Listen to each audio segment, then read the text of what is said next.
Hello and welcome to another episode of Socially Numb. I am your host, Richie Leahy. Today, it's going to be one of the first episodes after our clean break. Last week, I mentioned that we were breaking apart the podcast. We now have 3 Leahy Media podcasts. Socially Numb, which covers tech, gaming, whatever's trending, certain things like that.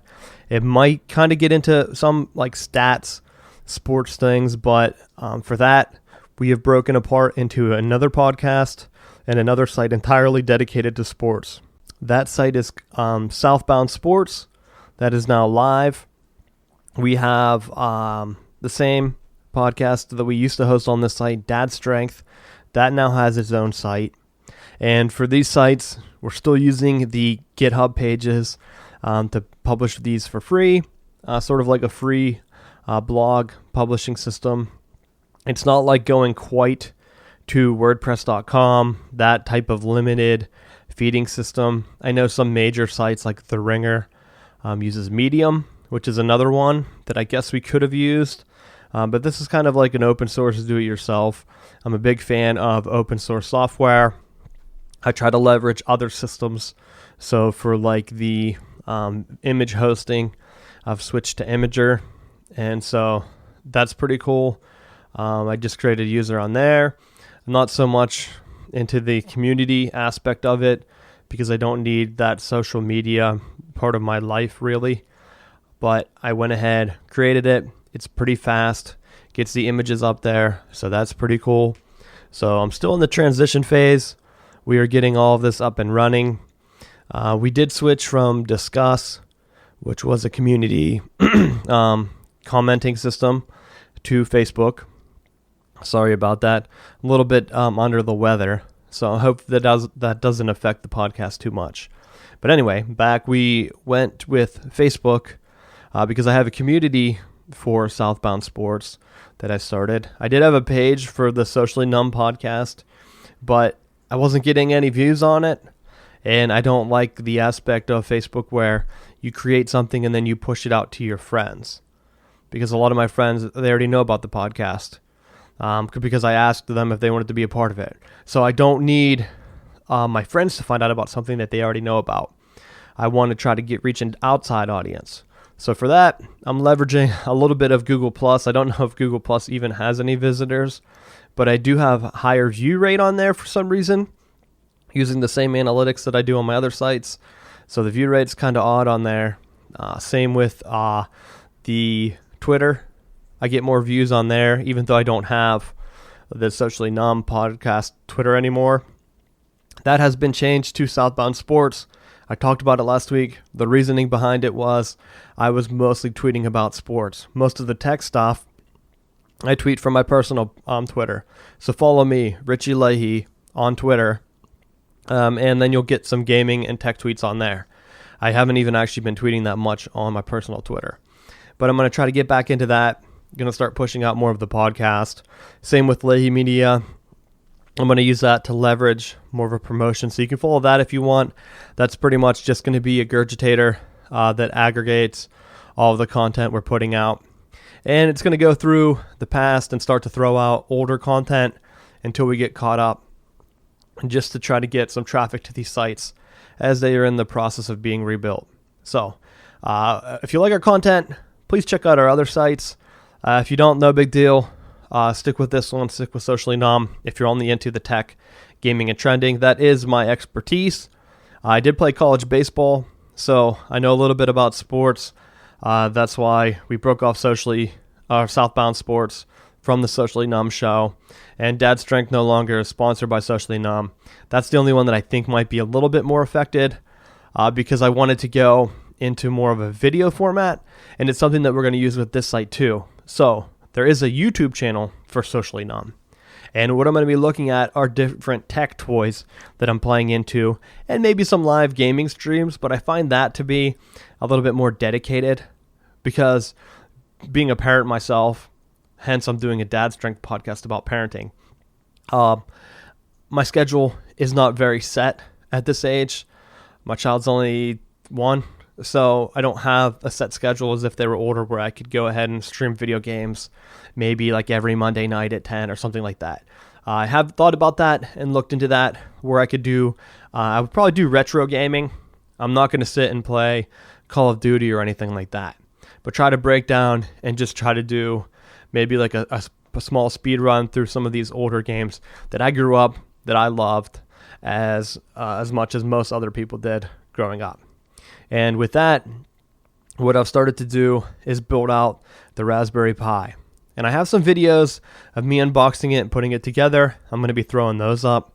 And I'm going to be trying to do more videos of those. I don't want to do straight unboxing because I know that a lot of those YouTube vids, yeah, they get a lot of views, but they're mostly pretty much paid advertisements to whatever they're unboxing.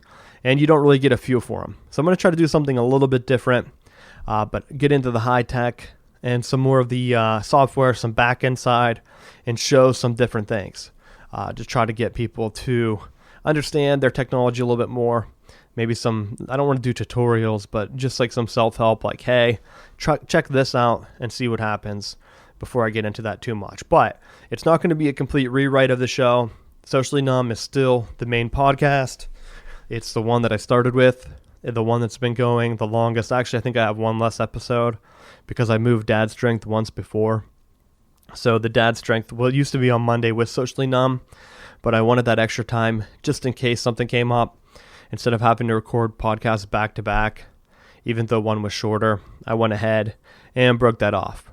Now here, with the length of Socially Numb, I was doing an hour, but a good bit of that ended up being sports for the most part. Now as I got into more video game stuff, then it was pushing sports further and further to the back. I'm not really sure. I don't like doing more than an hour because people have time every week. There's a lot of different shows. So I don't want to be like a 3-hour show. Maybe if I start to do interviews with tech people. But then again, I don't want to do interviews with like these tech giants that you can get anywhere else. So more of like an underground approach. Check out some different things. Trying to build a community. So even though I don't have the Facebook group anymore, that might, or a Facebook page anymore, that might come back to a group. It depends on how much I get from Southbound Sports, just because the sports content I was tweeting out got more reviews and likes than my tech content did. So I decided to put all my eggs in that community basket, but Socially Numb hopefully can have its own community too. We'll see what happens. I did create a Reddit account too with the Imager account, just to have some extra spread, to push out some other content, even into the, not quite the sports realm, but into the other like tech realm of things. So I don't know how much I'll be using that. I'm still getting the social media account set up after the split. Linking to it on the page itself. Not 100% sure how I'm going to do that, but that's the future. Hopefully you enjoy the podcast and the show. I would like to get some more community involvement.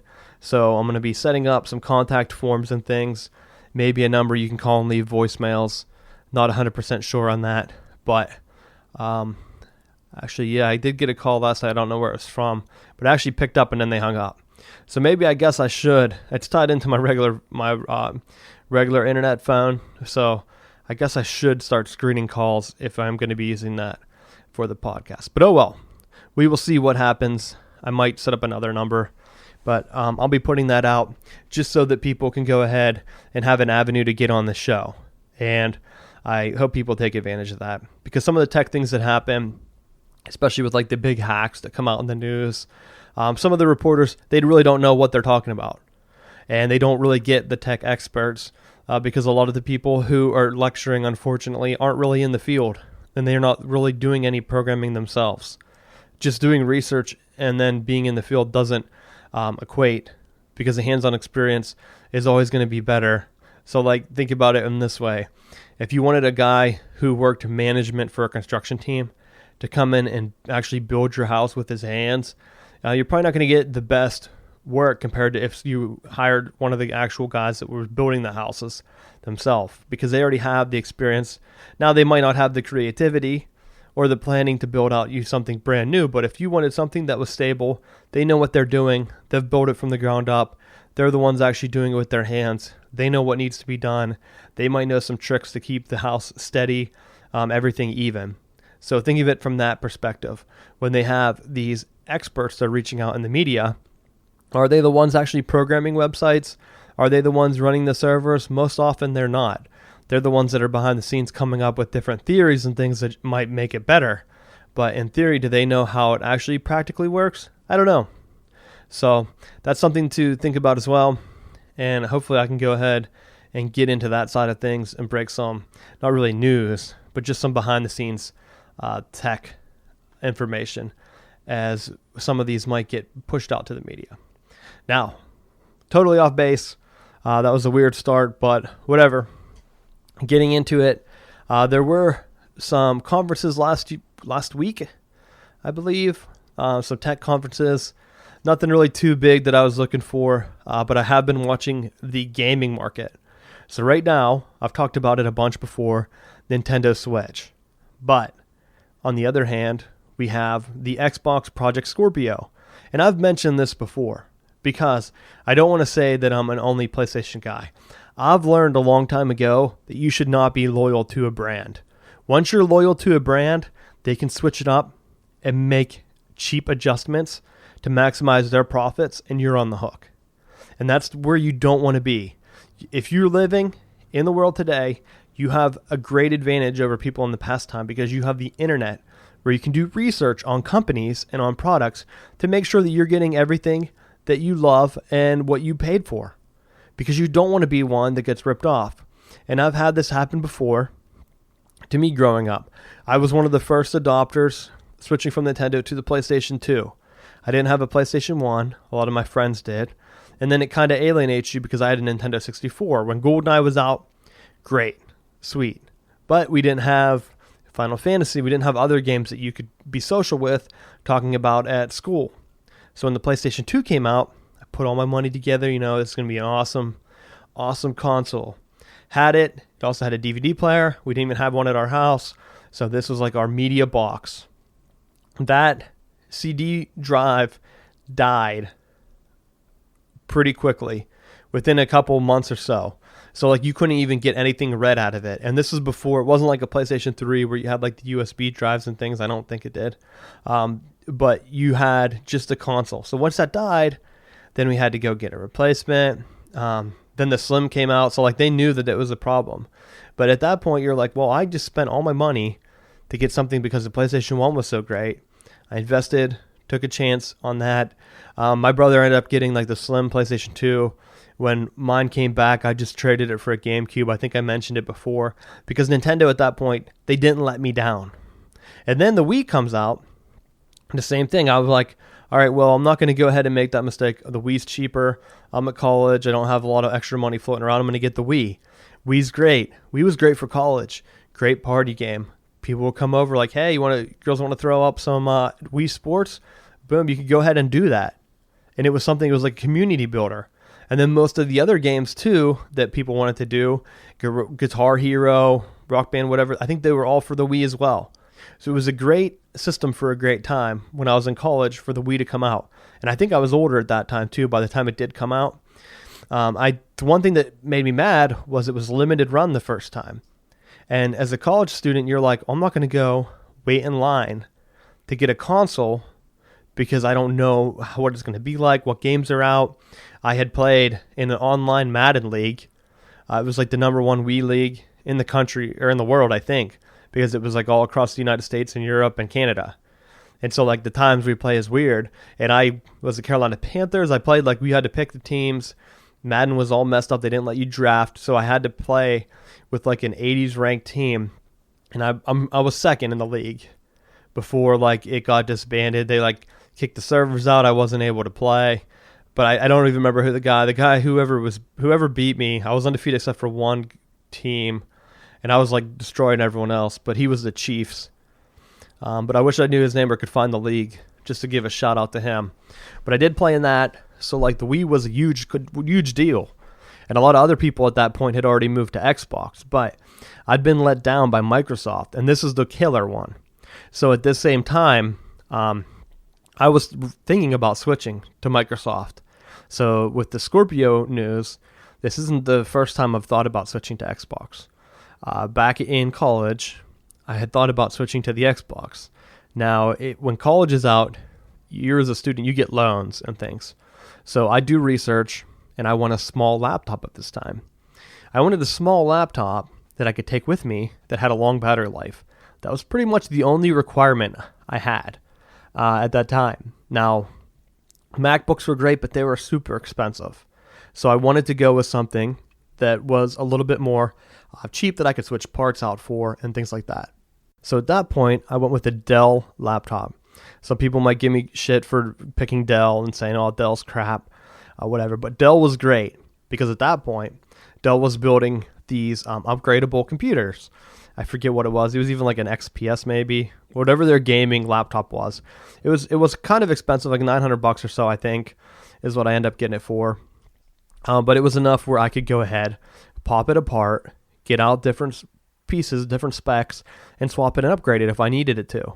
The only downside was that it came with Microsoft Windows Vista. And if you know anything about that, you'll know exactly where this story is going. So the Dell laptop was great. I had it for years. That might have lasted me like 7 years, which is odd for a laptop to last that long. So at this time, it was like the early 2000s, like 2005 or 6. I started college. So I went ahead and I had a tower computer that ran Windows. It ran Windows Media Center XP, Media Center or something like that. And it had a TV tuner and it had like a built-in DVR. And that was great for the first year of college. But I always had viruses because you're doing like computer things at that time. That was a huge machine for viruses.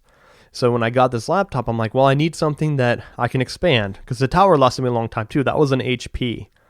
I would not recommend HP laptops because everyone I know that had an HP laptop had the motherboard and the graphics processor were too close together and it overheated and killed it.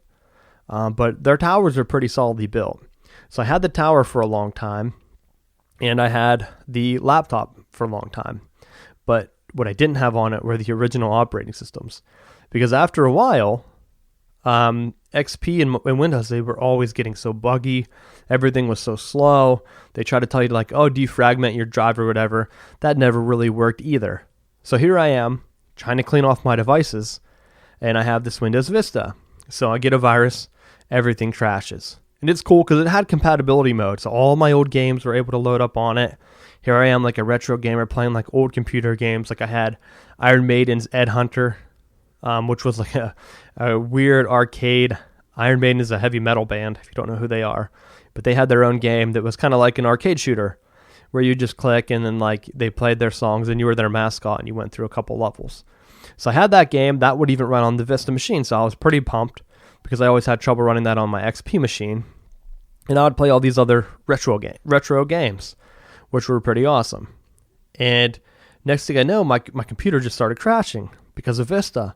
Like I do virus scans, whatever. I was booting into like save mode all the time. It was just having problems. So this started to continue, and I wasn't even using it for anything. Like this wasn't going to be my practice computer. I had my HP desktop to do like practice programming things in, or like random software installs for class, because I knew, hey, this is a great way to get viruses is to like try to find like new information or just browsing the web at this point.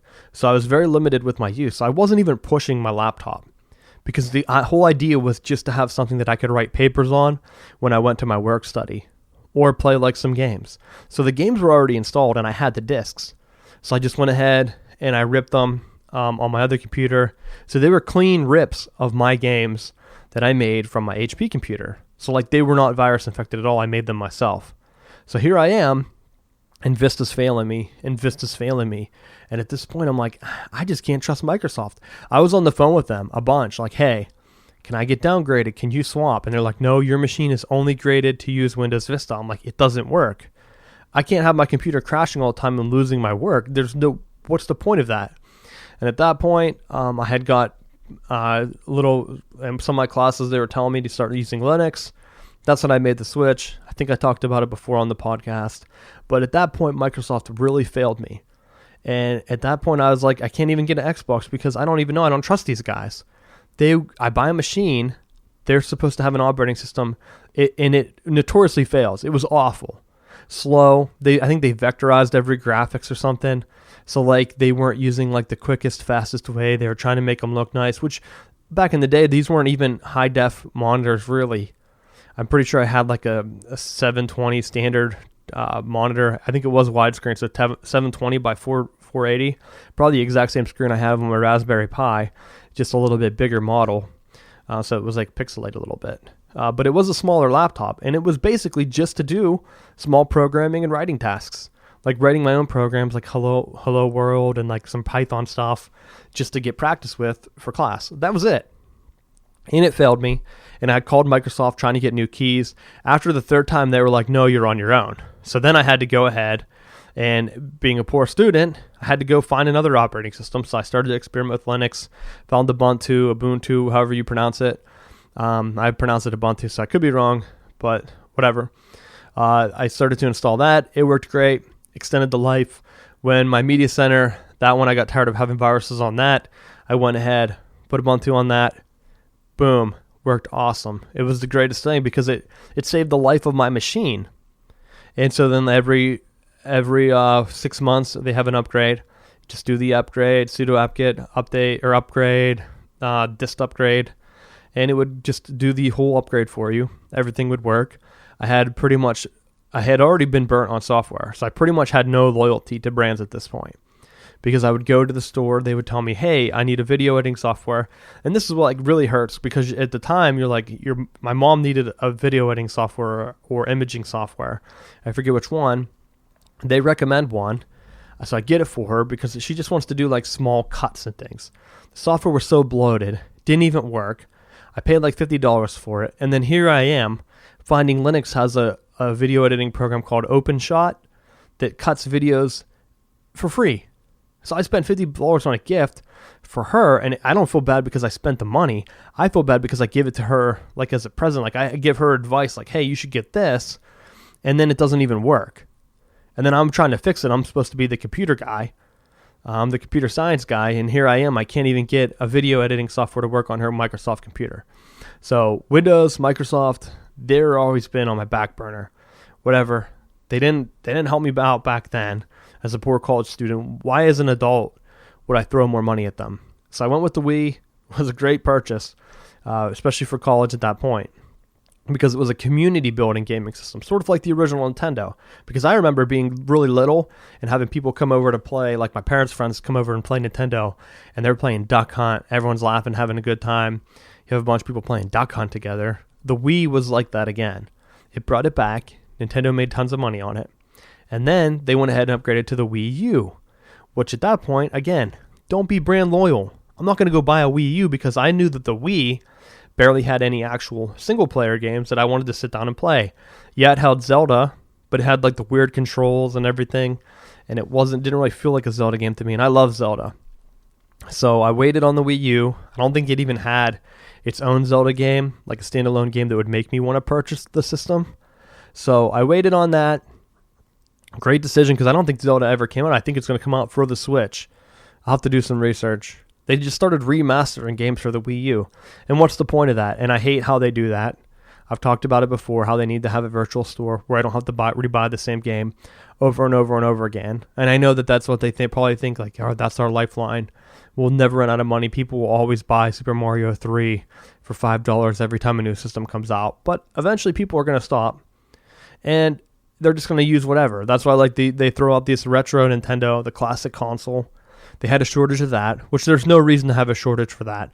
I could have built my own classic console. Actually, people already do build classic consoles, and there was a whole Nintendo Retro Zone.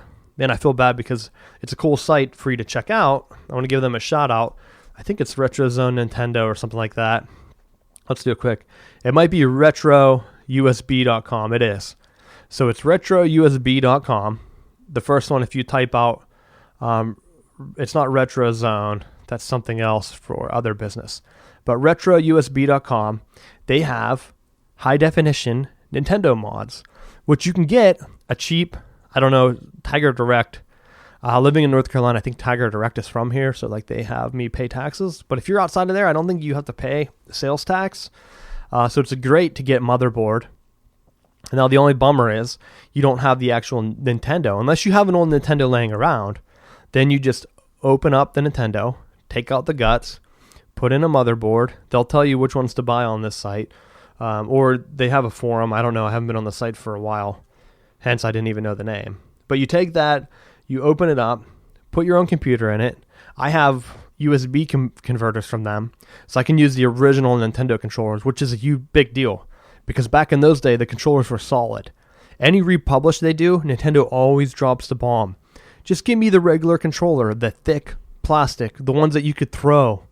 Because I remember people getting mad, they lose a game, they throw the controller. I had a game we played in college. I had a Dreamcast that was like an emulator system. We played a game of Mutant League Football. I won. It was the first time I ever played. Actually, that wasn't even why we threw the controller. There's another one. We were playing some other game. Might have been Caveman Games or something.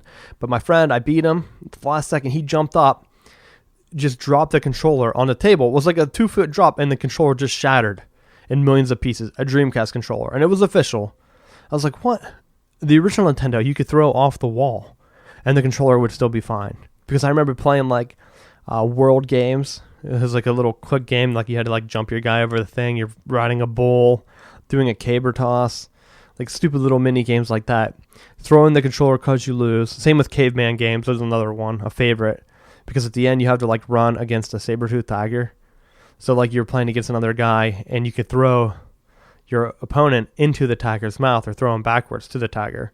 And so I've seen controllers get thrown quite a bit, but they never broke.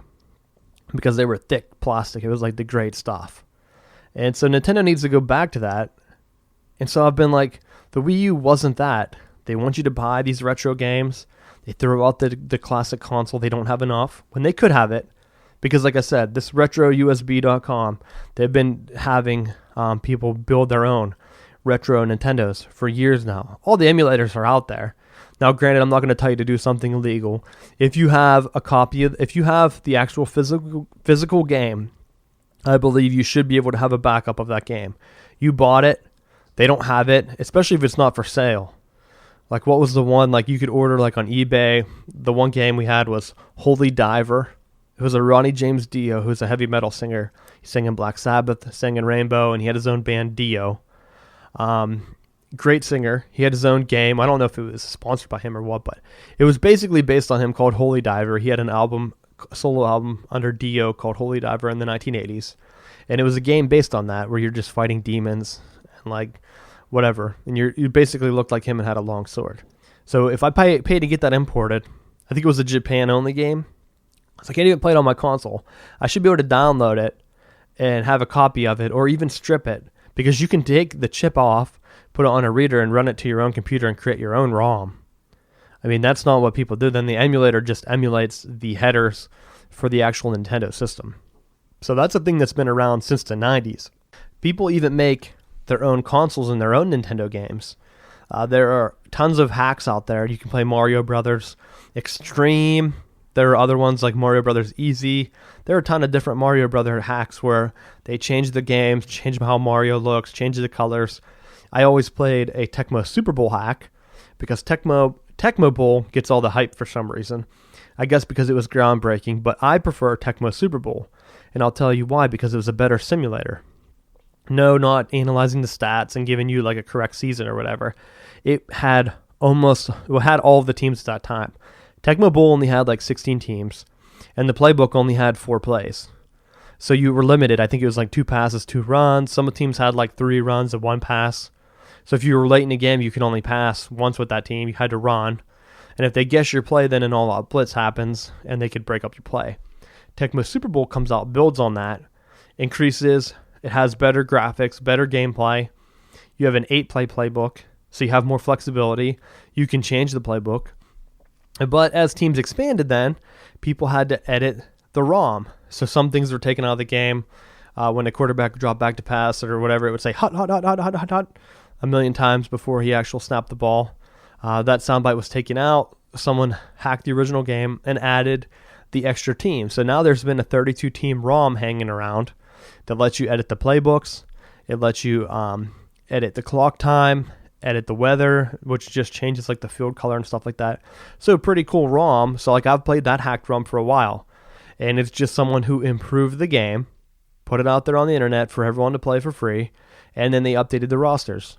So you can play through the season. If you wanted to play through the playoffs, you could have it simulate the playoffs this week and do simulation. So maybe that is a cool idea, simulating the playoffs with Tecmo Super Bowl. I don't know.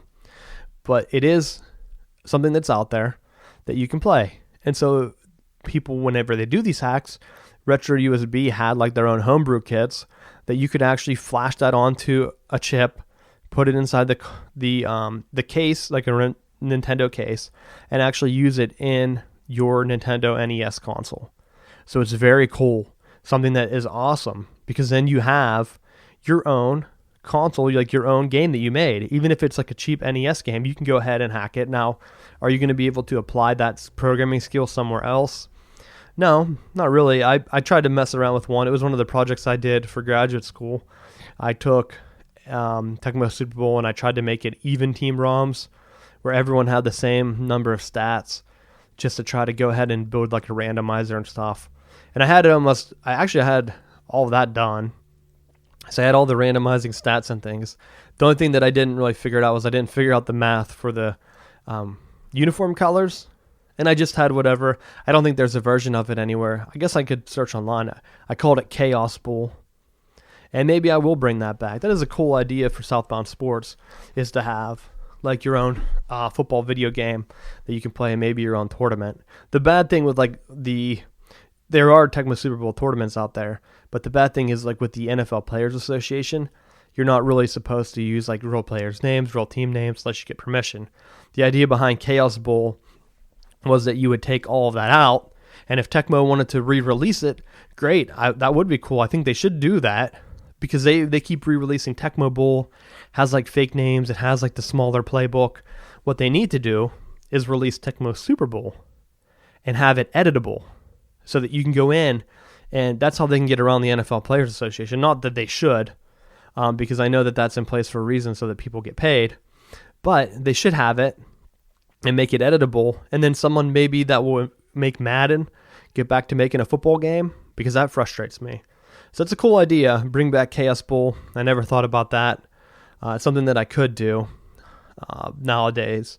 But what I did was I had a ROM, opened it up, switched the teams, did a randomizer on the stats so that every team had like a number of stats, but each team had a strong area. That way you could kind of still have your own team and have your own tendencies. So like I like the West Coast offense. I like the run and gun, Mike Leach type offense where you're throwing the ball. That's basically your running game. And most of your runs are like run pass option, or like some type of like handoff, reverse, some sweeps, like some wing T motions for like jet sweeps and things like that, to keep the field spread, not so much power. If you have a bigger quarterback like Cam Newton, then the power works great, because he can then be your running back up the middle, and it opens like the field all up. And that's basically what Auburn did to win the one national championship with him. But then you could have a team that's built for that, built for speed, like quick passes. You can have the playbook set up for that team. And then you go back through and then have your other one and go through and build on that. But every team theoretically has the same stats, so you don't have like a Bo Jackson where someone has to play like that. Or in these Tecmo Super Bowl tournaments, they use the original ROM. Then some teams, like there's like points and powers, and they have stats.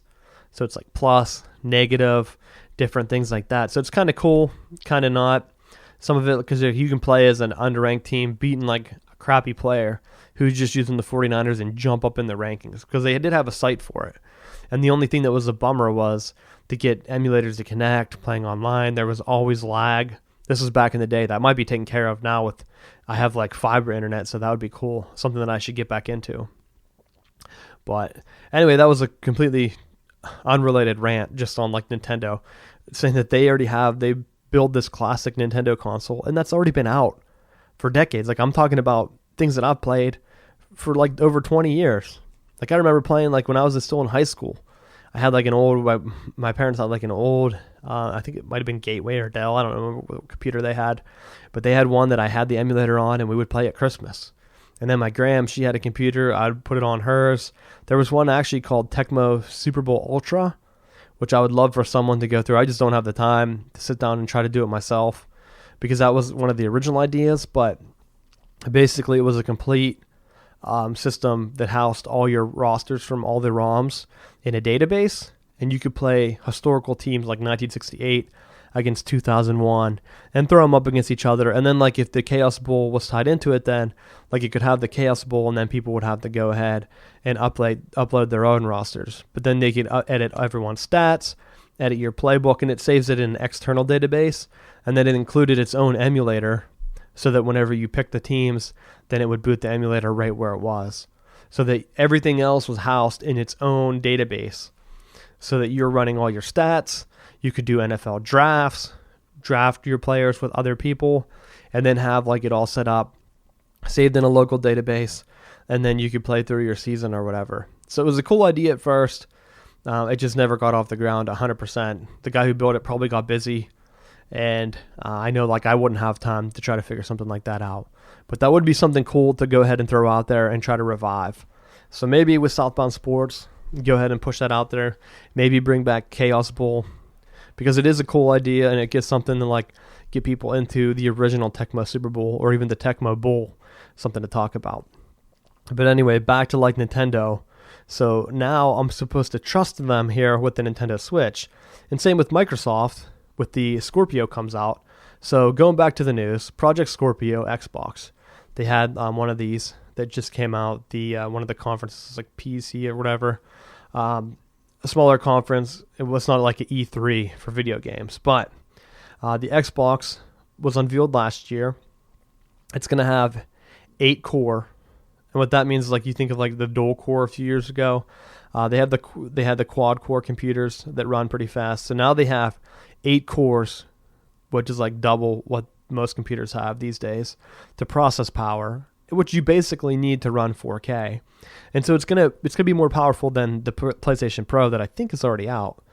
And so now, as a developer, you have to go ahead and produce like these games that can run much faster at much higher graphics. So now you're reaching the point where the game engines aren't really changing as much. The only thing that's happening with these extra cores is now you're able to process better graphics. So to play this, you would actually need a 4K television to even notice a difference probably. Maybe load times would be a little bit better, but I don't notice slow load times on my regular PlayStation 4. Or even on the PlayStation 3 for that matter. I knew it was a problem on the PlayStation 2. That was one of the other things. I made the switch, and then I had to wait for my games to load every time. Now everything, I think, gets loaded on the hard drive, so it loads pretty quick.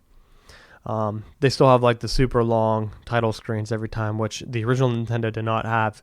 You clicked, the game was already up and running, so you could play a game in like 5 minutes. Now, if you tried to run real quick, like let's say if you had like family come over or whatever and they're about to leave, like we're going to leave in like 5 minutes after this football game is on, you want to throw on a mini TV and play a game real quick of Tecmo Super Bowl, you used to be able to do that. Now you can't. The game takes forever to load up. So here we go. Microsoft's announcing Project Scorpio.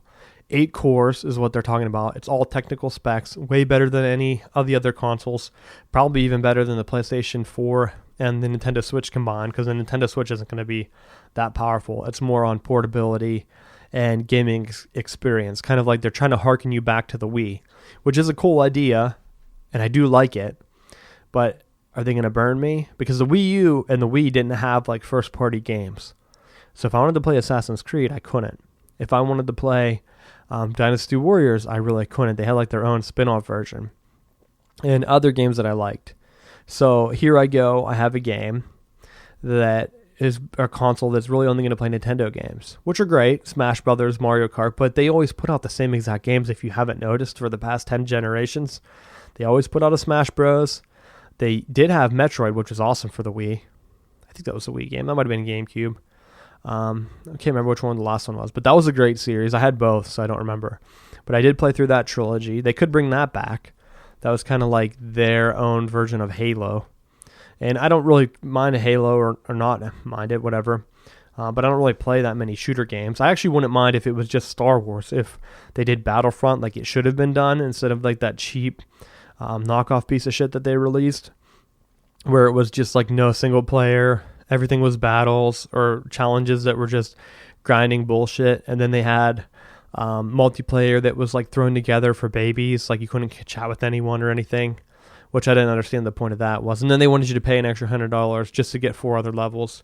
Yeah, that makes sense. You put together a piece of shit game, and then you want me to pay an extra $100 to get the rest of the product that you didn't finish in the first place. Great job, EA. Really great. Round of applause for that. So I have to think about like doing that now for the Wii. Are there going to be games that are going to be finished? Even it doesn't even have to be a first-party game or a third-party game, because I'll play, like if Mario did like a Metroid for real that had like a killer online community, or even Doom. If Doom came out for it, which I already have Doom, so it's not a big deal if it doesn't have it. But I don't know. But I'm looking to see, are they going to be on the developer side of things this time? They might be, they might not be. But I've been burnt by both in the past. The Wii was great, and I really enjoyed my purchase. But after a point, they want you to keep buying games. I can't transfer my Wii games to the 3DS, even though some of them are on there. That doesn't make any sense. They want me to buy a Wii U to transfer them. Well, if I only have 10 games, that's $50, 10 times 5 or whatever. Why would I buy a Wii U for $200 or whatever it was? So here we go. And then the one thing that I wanted Xbox to do was to use if they're going to try to go all Windows 10, and they've been promoting this as a thing, they need to make it so that you can connect a keyboard and a mouse. I know they don't want to do that for gaming, online purposes. It's not fair. People can mod, but people play on the computers all the time anyway, trying to get like ahead of the game. But if you're playing with friends, because most people don't just connect with random people.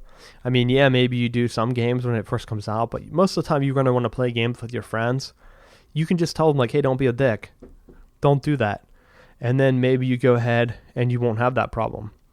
But from that point on, you're going to have to make the decision that you didn't want that game to be included in the first place.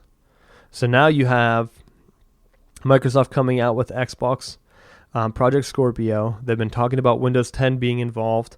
Are they going to let you play with a keyboard and mouse? And are they going to let you install Steam? Is it going to be a full-fledged Windows 10 machine? Which they could go ahead and do a killer market grab on, because kids go into college, you let them install Word, whatever. Even if you have like a cheap Xbox version of Word, where if it's on the Xbox, it lets you run like a cheap Office version that connects to whatever, and they encourage people to buy like the $10 subscription, that would be great. But the one thing I don't want to see is that they are going to be pushing people to pay $10 for Microsoft Windows 10 as a subscription base, which is basically like right now you pay for Xbox Gold or whatever it is. Same as like paying for PlayStation Plus to get online. If they go ahead and make that, that's like a slap in the face and would make me not want to buy one. If they have it open and they let you install these other games, I would 100% buy a new Xbox, because then it can be like my streaming device. And that also, because if it's a Windows machine and it runs Windows apps, then I can also go ahead, install Vudu on it, which is like the video streaming ultraviolet service, download a bunch of my games or my movies, have backups of them. Because nowadays, if you buy a movie without a digital copy, you're pretty much an idiot. Because what's the point? Like I don't even know if they make like DVD players anymore or Blu-ray players, and then they sell a bunch of them, and they want you to keep buying the same things over and over and over again. And I saw the developers do a grab before Christmas, because all of the ones that they had for Christmas, none of them included digital copies, because they want you to buy it every year.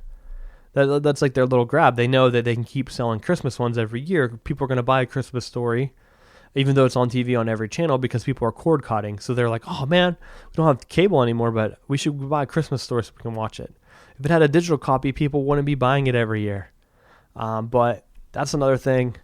I hope that they do, and I hope they let you install the Windows programs, because then maybe it would take Vudu or one of these other companies to go ahead and upgrade their app 100%, make it great, make it new aged, let you install these games. Maybe if Scorpio lets you go ahead and attach an external hard drive that's a couple terabytes to let you download all your movies as backups. That would be awesome. I don't even care if they're like protected or whatever, as long as they don't need to be validated on the internet. That's the big thing. Because like, let's say it's kind of like buying a DVD player.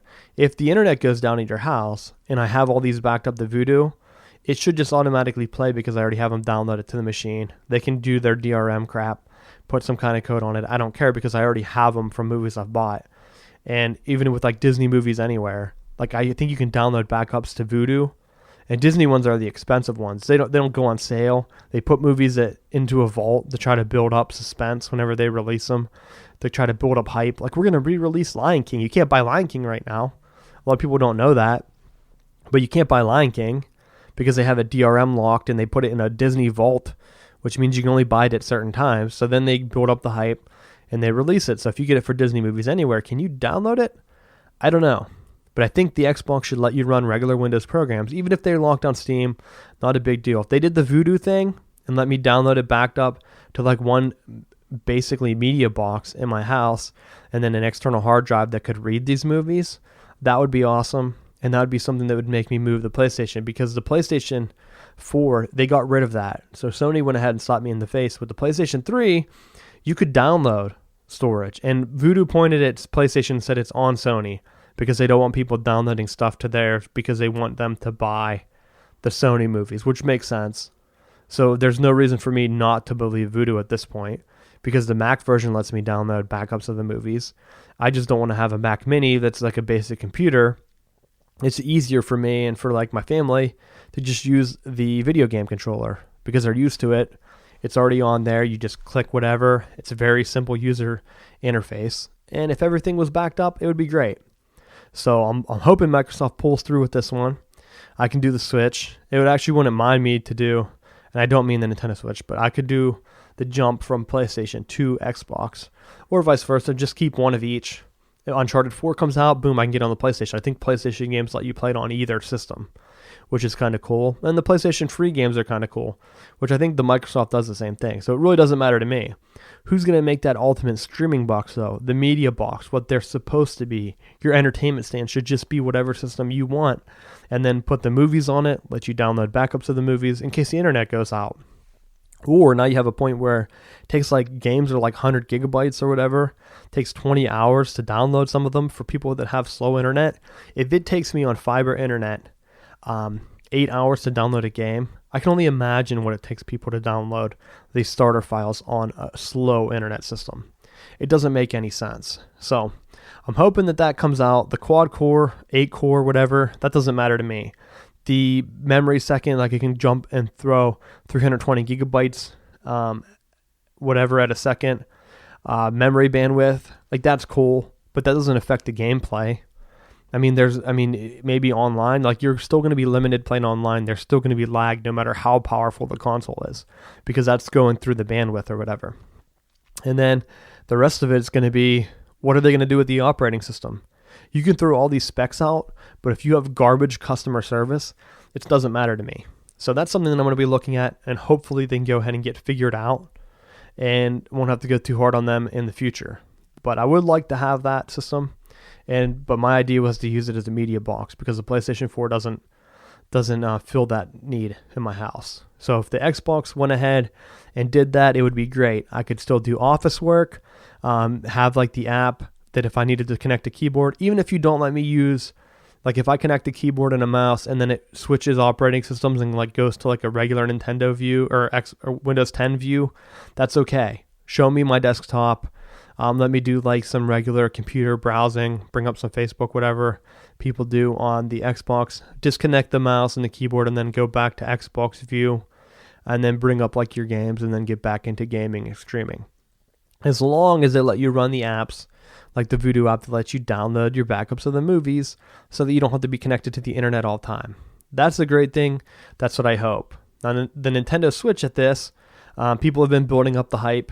NVIDIA comes out and says that it's going to be blowing people away because of the beauty of the console, the durability and everything, and how good it actually runs, even though it's not spec-wise up to par with the PlayStation 4 or the Xbox One, like the original ones from years ago. It's still not at that spec, but at that point, it doesn't matter, because what people don't realize is that it has battery. It's a portable device. You have to have a certain battery, and that battery has to last. If you have all these specs, you're not going to get good performance. And I have both, like from work, I have a MacBook Pro laptop that has the what's their graphics called? The Retina screen. That battery is complete garbage, even though it's bigger. I have an older MacBook that I got to replace that Dell computer I talked about earlier a few years ago. Small, like I like my laptops 13 inches, maybe 11. I don't even know. I think it's 13 though. I got a little bit bigger.